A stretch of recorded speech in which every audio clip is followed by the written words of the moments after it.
having some issues with my Chevelle. Basically, it was grinding when it was wanting to start. So got underneath, pulled the starter out, and as you can see, it's a high torque starter because we had a high compression motor. So we got to have that high torque starter to get it to turn over.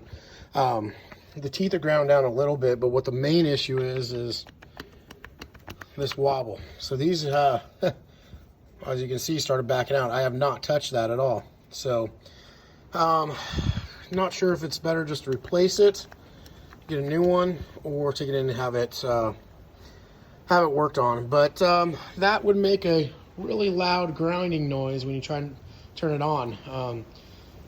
Developed slowly. I thought it was sounding a little weird for a while, but then all of a sudden it was just like a huge grinding noise, super loud.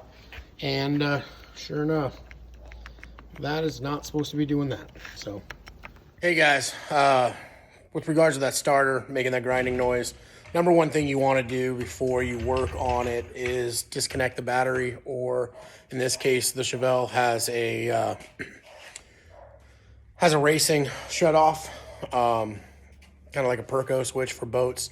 Make sure the power is off because there is power constantly going to that starter. So you don't want to arc it and burn anything up. So make sure that you turn the power off and then jack it up in the air and get underneath it. As you can see by the videos, the headers make it a pain to get to. So just keep that in mind. Take your time. Disconnect the wires, all the wires first, then unbolt it, and then you'll be able to get to your starter and see what the problem is. All right. We're going to be replacing the starter. It's getting ground down. It's making a grinding noise, trying to start.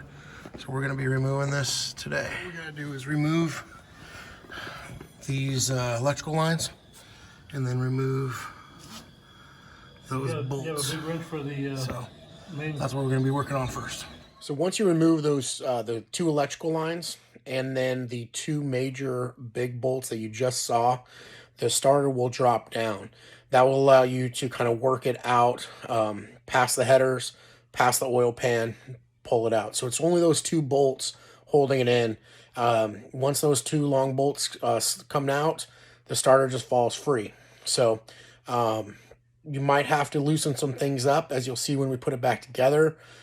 Since the bolts were loose, it was moving around a little bit, so I was able to work it out without having to remove anything.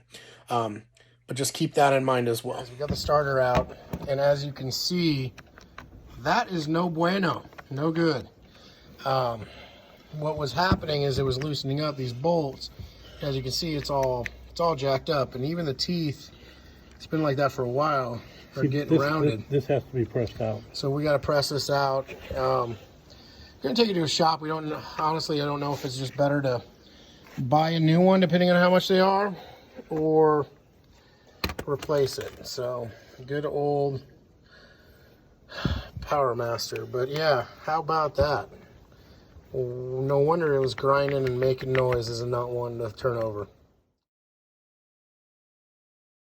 All right, guys, so we had the starter looked at by a friend of ours that rebuilds them, and he said it actually looks pretty good and just suggested cleaning it up a little bit, and we're going to put the starter back in. So, all right, everybody, got the Chevelle up in the air. Going to put the starter back in. So, got it up in the air. And so what we got over here, I got some blue Loctite. Basically, as you can see, these are the screws that backed out. We had it tested, we had it looked at. It looks like it should be fine. So we're going to put some blue Loctite on these threads, put them back in, tighten it up. In addition to that, we have 9/16 ratchet, 9/16 as well for the bolts that put the starter back in. So we're going to get to work on it. I'm going to put the Loctite in, tighten it back down, and see what we got. As we're back underneath the car, it's a little bit of a pain to get the starter back in because of the larger oil pan.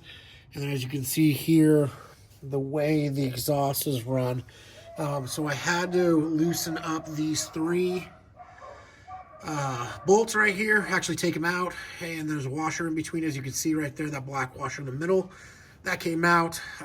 In addition, I loosened up the headers a little bit to get better access to this.